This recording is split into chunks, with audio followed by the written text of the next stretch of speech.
Hello my dear students, welcome to dream classes. और आज की क्लास हम लोग शुरू करते हैं। और आज बहुत ही इम्पॉर्टेंट टॉपिक पर हम लोग डिस्कस करने वाले हैं। बहुत ही सिंपल सा टॉपिक है, बहुत ही इम्पॉर्टेंट टॉपिक है।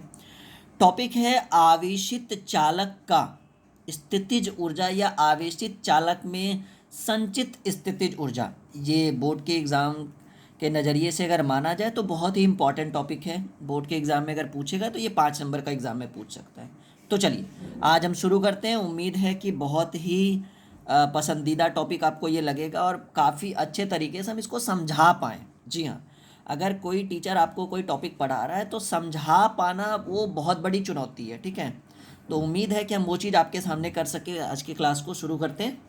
रेडी हो आप सभी लोग? जल्दी जल्दी से कनेक्ट हो जाओ, जुड़ जाओ हमारे साथ। लाइक और शेयर कर दीजिए अभी अपने दोस्तों के साथ।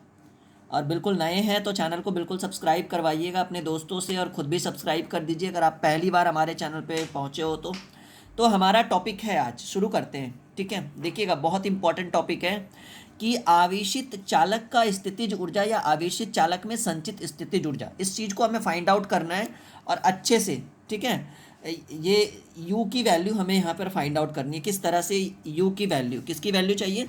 स्थितिज ऊर्जा u की वैल्यू हमें चाहिए। तो हम कहेंगे कि किसी अनावेशित चालक को, जी हाँ, किसी अनावेशित चालक को आवेशित करने में, अगर कोई चालक है जो बिल्कुल आवेशित नहीं है, बिल्कुल अनावेशित है, तो हमने कहा किसी अनावेशित चालक को आवेशित करने में जितना कार्य करना पड़ता है, जितना कार्य करना पड़ता है, उसे उस आवेशित चालक का स्थितिज ऊर्जा या आवेशित चालक में संचित स्थितिज ऊर्जा कहा जाता है। पॉइंट टू बी नोटेड कि अगर हम एक अनावेशित चालक को आवेशित करने में हम उस पर जितना वर्क करेंगे, ठीक है, आवेशित चालक कैसा है? पहले अनावेशित है और हम उसको करेंगे आवेशित। तो अनावेशित चालक को आवेशित करने में जितना कार्य करना पड़ेगा, उससे आवेशित चालक का स्थितिज ऊर्जा या आवेशित चालक में संचित स्थितिज ऊर्जा कहा जाता है। ठीक है, यहाँ से देखते हैं। यहाँ से हमने लिखा है, पॉइंट टू बी नोटेड, कि माना कि, जी हाँ, माना कि किसी अनावेशित चालक को 0 से Q आवेश तक आवेशित किया जाता है। कहाँ से कहाँ तक? ये पहले 0 था और इसको चार्ज करके कहाँ तक करेंगे? Q आवेश देंगे। तो माना कि किसी अनावेशित चालक को 0 से Q आवेश तक आवेशित किया जाता है, तो किसी क्षण चालक पर आवेश Q होता है तथा विभव V होता है।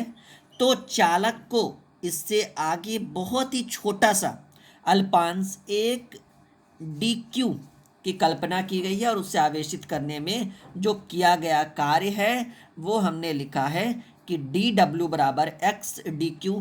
और आपको पता है, वी नो दैट कि q बराबर, आपने पीछे भी पढ़ा था, c बराबर, आपने पीछे क्या पढ़ा था बाबू?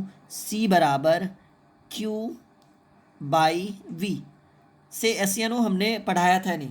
तो यहाँ से q बराबर जो होगा ये भाग में इधर गुना में हो जाएगा। तो ये जो लाइन हमने लिखा है कि q बराबर c इंटू वी, ये होगा ना। तो यहाँ से अगर v की वैल्यू चाहिए तो v बराबर क्या?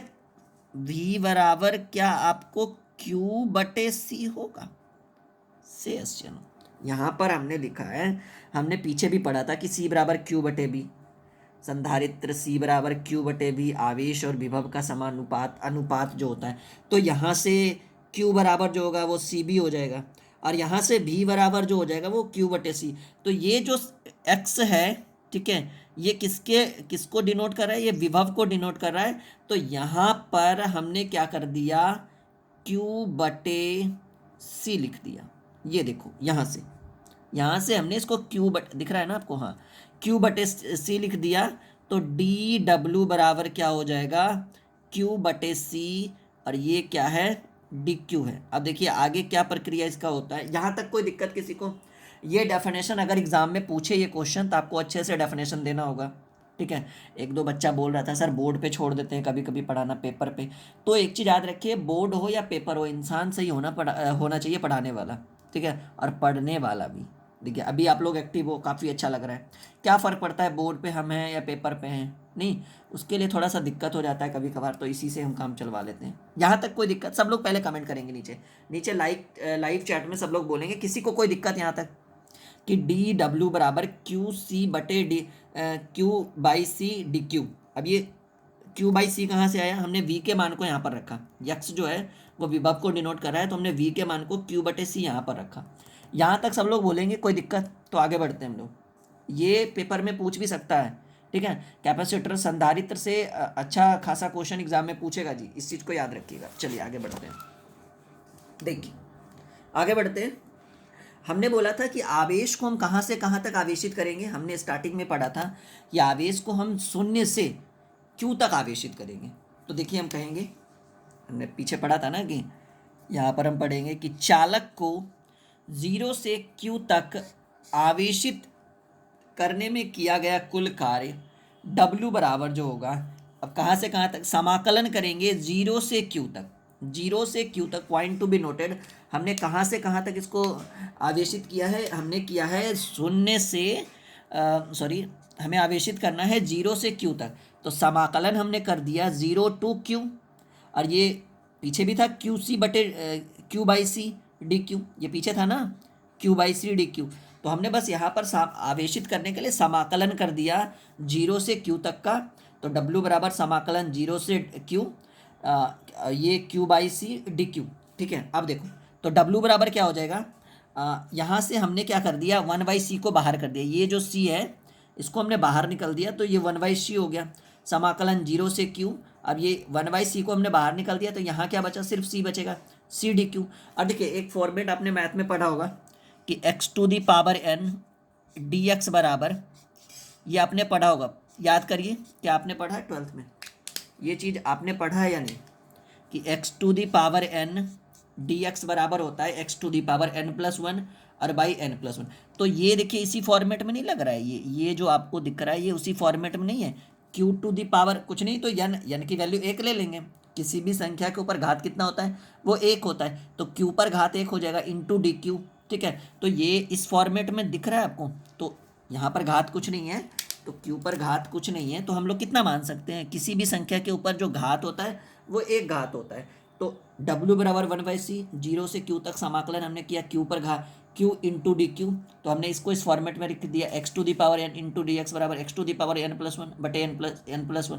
तो Q पर पावर n+1 करेंगे ना, यहाँ पर n+1 करेंगे, तो n की वैल्यू हमने क्या माना, ऑटोमेटिकली कोई भी संख्या के ऊपर घात 1 होता है, तो n की वैल्यू 1 हो गया, तो 1 + 1 और बटे n+1, यहाँ भी n है 1 है, यहाँ भी, क्योंकि n की वैल्यू हमने 1 माना, तो 1 + 1, तो यहाँ पर 1, और ये समाकलन 0 से Q तक, ठीक है।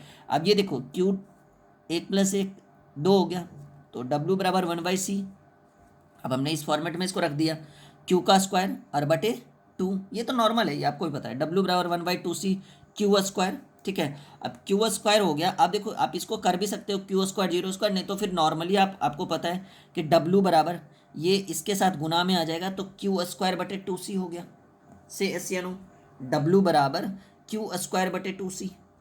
क्लियर है यहाँ तक, ठीक है। ये नोट्स भी आप परचेज कर सकते हो, जैसे ये जो मैं पढ़ा रहा हूँ ना, ये अगर किसी बच्चों को सेम टू सेम यही नोट्स चाहिए, ये हमारा जो कॉपी है, ठीक है, तो ये हम बच्चों को प्रोवाइड करवाते हैं, थोड़ी सी फीस है नॉर्मली, हेल्पलाइन नंबर आपको कहीं ना कहीं मिल जाएगा हमारे चैनल पे, तो आप उससे कांटेक्ट करके नोट्स भी डायरेक्टली परचेज कर सकते हो। बाकी ऐप से हमारा ड्रीम क्लासेस के नाम से प्ले स्टोर पे। तो देखिए, तो यहाँ तक क्या हमें मिला, यहाँ पर हमें मिला W बराबर किया गया कुल कार्य W बराबर Q स्क्वायर बटे 2c। अब ये समझ 1/2c इंटू Q स्क्वायर -0, ये नहीं भी करिएगा तो ये इसके साथ गुना में आ जाएगा, तो Q square into Q square बटे 2c, एकदम सिंपल है, ठीक है।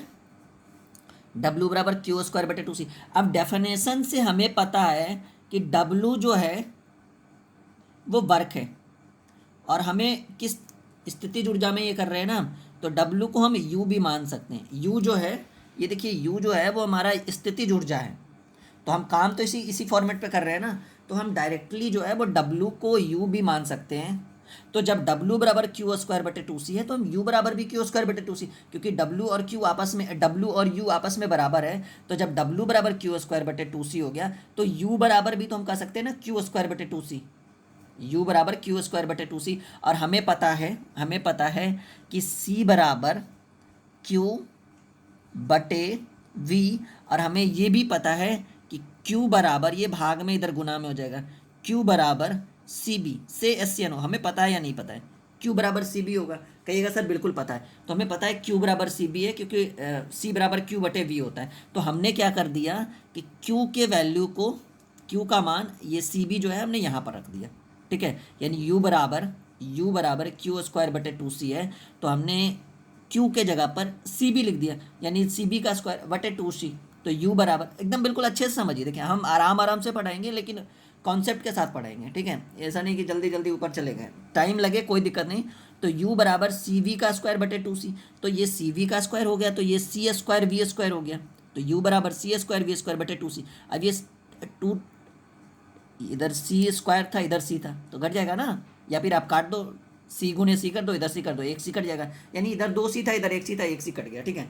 तो U बराबर हमें क्या निकला, हाफ, कुछ नहीं ऊपर, तो half C B square, half C B square, point to be noted, U बराबर हमें क्या निकला, हाफ सी बी स्क्वायर। तो U बराबर सी बी स्क्वायर को सी, देखिए एक फॉर्मेट, हमें U की वैल्यू दो, हमें U की वैल्यू चाहिए, स्थितिज ऊर्जा का मान चाहिए, U चाहिए। तो एक U का मान हमें ये निकल गया जी, हम इसको हाईलाइटेड कर देना चाहेंगे। एक जो है हमें U का मान निकला U बराबर क्यू स्क्वायर बटे टू सी, एक हमें निकला U बराबर हाफ सी बी स्क्वायर, देखिए यहाँ से U बराबर हाफ सी बी स्क्वायर। अब यहाँ पर हाफ सी बी स्क्वायर है तो V गुने V कर दिया हमने, तो हाफ, और आपको पता है कि C और V को हम क्या लिख सकते हैं, Q लिख सकते हैं। तो यहाँ सी बी के जगह पर हमने Q लिख दिया, पॉइंट टू बी नोटेड। देखिए यहाँ पर सी बी के जगह पर Q बराबर सी बी हो सकता है, तो यहाँ पर सी बी के जगह पर हम Q रख देंगे, हमने यहाँ पर लिख दिया। यानी एक और वैल्यू निकला U बराबर 1/2 Q इंटू बी, यानी इस यहाँ से आज हमें U की तीन वैल्यू निकली। एक क्या निकला हमें, देखिए यहाँ पर U बराबर क्यू स्क्वायर बटे टू सी, एक निकला U बराबर हाफ सी बी स्क्वायर, एक निकला U बराबर 1/2 Q इंटू बी। तो यहाँ पर हम तीनों चीज़ को हमने लिख दिया कि U बराबर क्यू स्क्वायर बटे टू सी, जैसा कि ऊपर निकला था, U बराबर हाफ सी बी स्क्वायर, और तीसरा U बराबर हाफ Q इंटू बी, जहाँ U जो है वो एक स्थितिज ऊर्जा है, U एक स्थितिज ऊर्जा है, ठीक है। Q जो है वो चालक पर, एक सेकेंड, Q जो है वो चालक पर आवेश है, C जो है वो चालक की धारिता है, और V जो है वो चालक का विभव है, ठीक है। तो ये बहुत ही छोटा सा क्लास था आज, हम मानते हैं, ठीक है। उम्मीद है कि बिल्कुल पसंद आया होगा, बहुत ही छोटा सा क्लास था। नेक्स्ट क्लास और भी लंबा करेंगे हम लोग, कम से कम आधे घंटे या 45 मिनट की क्लास अगला रखेंगे हम। ये छोटा सा टॉपिक था, एक टॉपिक और है, लेकिन अब अगर उसको शुरू कर देंगे ना तो फिर वो 1-1.5 घंटे की क्लास हो जाएगी। तो हम चाहते हैं कि थोड़ा करके आप पढ़ो, ठीक है। और बिल्कुल आप इस नोट्स को भी परचेज कर सकते हो, अगर आप चाहो तो हेल्पलाइन नंबर ड्रीम क्लासेस के होम पेज पे भी मिल जाएगा आपको, ठीक है। आप वहाँ से हेल्पलाइन नंबर लेके आप हमसे कांटेक्ट करके हमारी टीम से जुड़ सकते हो, ठीक है। उम्मीद है कि ये आपको बिल्कुल समझ में आया होगा। हमें U की वैल्यू चाहिए था, हमें 3 वैल्यू निकला, यही पूछेगा एग्जाम में, ठीक है। U बराबर क्यू स्क्वायर बटे टू, ये आपको ऑब्जेक्टिव में भी पूछ देगा कि स्थितिज ऊर्जा U का मान कितना होता है, तो या तो ये ऑप्शन रहा, ये रहा, कोई एक और रहेगा, कौन नहीं होगा तो वो चौथा मारना पड़ेगा। तो आप अच्छे से पढ़ लो, ये 3 वैल्यू होता है, क्यू स्क्वायर बटे two C, half C B square, half Q B, ठीक है। मिलते हैं अगले वीडियो में, उम्मीद है कि ये बिल्कुल समझ में आया होगा आपको।